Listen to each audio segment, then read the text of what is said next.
cover a variety of different single leg training variations for the lunge and the split squat. And we are here at Breathe Performance, thanks to my fellow coach, Brian X. So thank you for him for having us in here today. And yeah, just getting through the first progressions.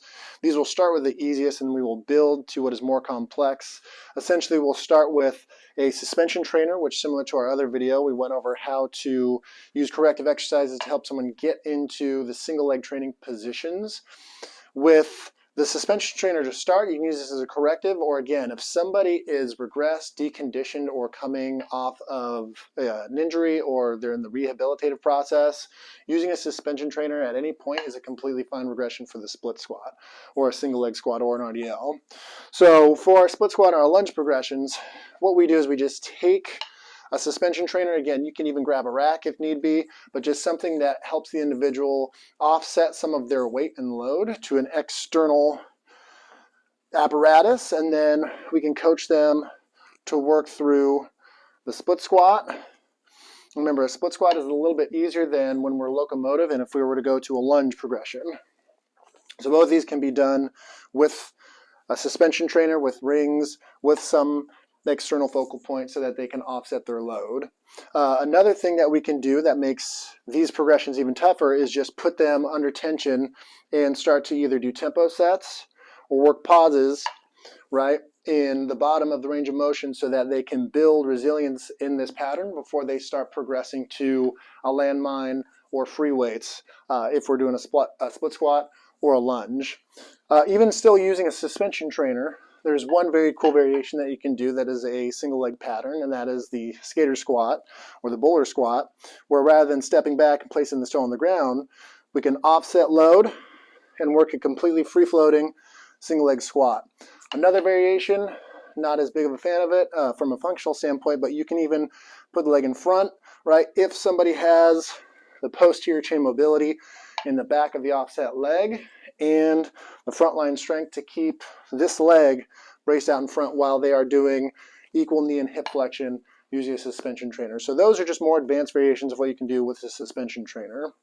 So moving on, once somebody is capable of just getting the capability of doing those patterns correctly, the lunge, the split squat, and again, we are looking for equal knee bend in the front and the back knee, front thigh is about parallel to the ground, and the torso, while we can have a slight forward lean, we don't want to, again, increase that amount of hip flexion because we do start to make it more hip dominant and becomes more like a hinge. So food for thought when using external devices or a suspension trainer in trying to scale out single leg patterns.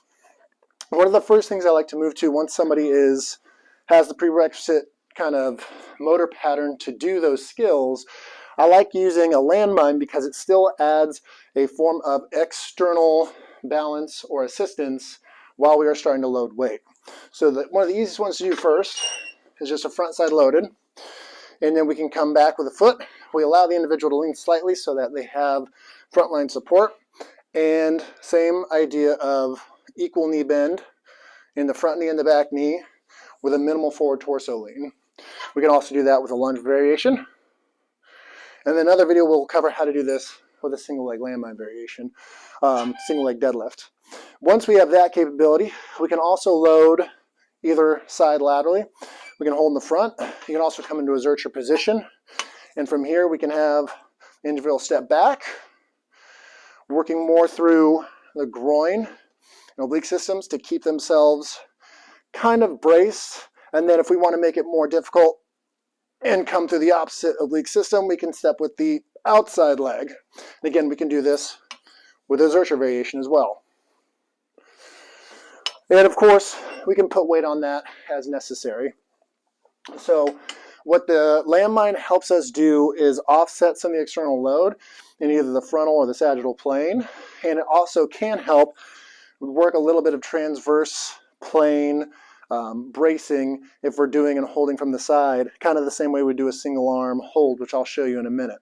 So once somebody is able to hold load and we have a landmine that can give them assistance, and again, same idea of equal knee bend in both knees, front thigh parallel, and minimal to just a slight forward lean. Again, we don't want to turn this into a hinge dominant pattern.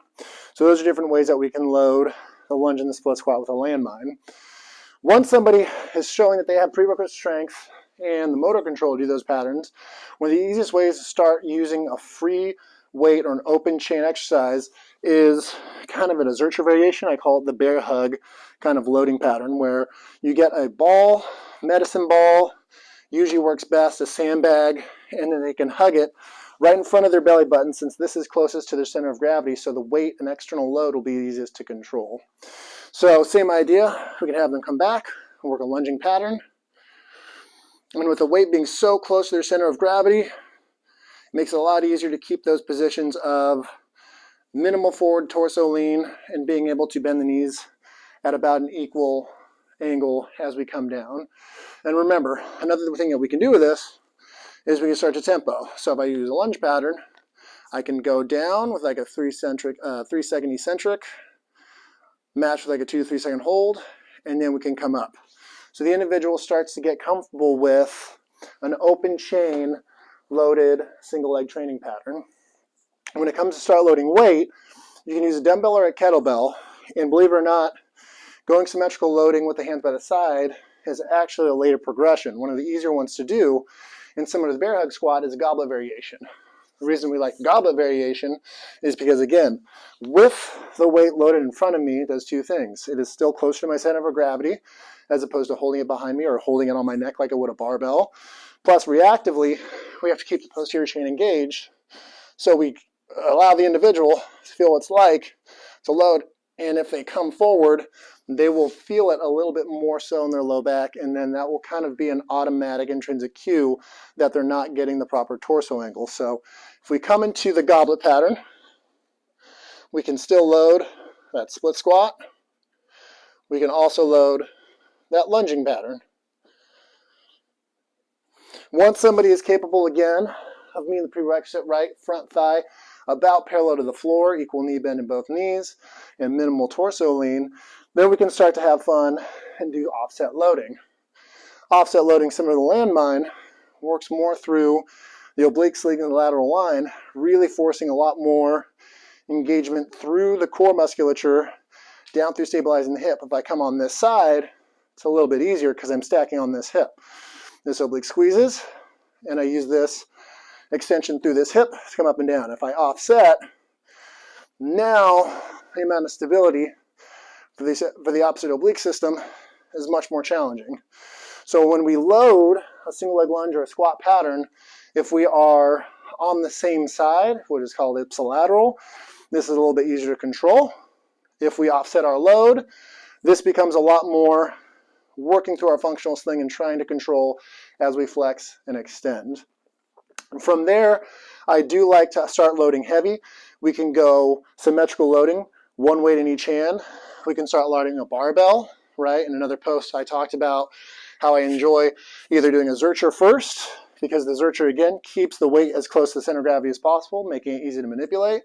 And then we go to the front squat pattern, reactively forces the posterior chain to engage so that we minimize that front torso lean. And then you can go to the barbell back squat variation. And then another kind of advanced variation before you go to full single leg squat patterns, you can use a bench or a ball, anything that elevates the back foot, and this is where your single leg Bulgarian variations come in. In this version of the split squat, this back leg doesn't nearly support as much weight. Most studies show when we elevate that back foot, about 80% of the weight is transferred to the front leg, making it more front side dominant. And again, when we do this pattern, we can go in a goblet. We can also go that same ipsilateral load, and we can go contralateral loading. But again, it's just forcing more weight to be dominant on that front leg. From there, there are terminal variations of complete full leg squatting patterns, like the bowler or the shrimp squat or the skater squat, like we were doing with the suspension trainer. And as well, we can load that in the goblet.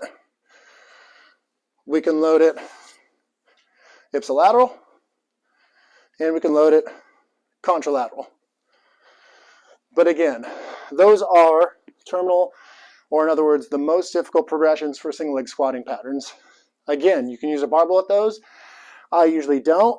That is usually more of a motor control emphasis, not necessarily overall single leg strength emphasis, where you can benefit probably more from a single leg elevation or just a normal split squat or a lunging pattern. So there are your progressions from the easiest, using a suspension trainer, using stability with load through a landmine, then a bear crawl progression, bear hug progression, where we keep the load very close to our body, next to the center of gravity, make it easy to manipulate. Then we go to a goblet variation, either with the kettlebell or a dumbbell, your ipsilateral and contralateral variations, and then finally rear foot elevated variations and full single leg squat variations. Stay tuned for another video where we will cover single leg deadlifting patterns.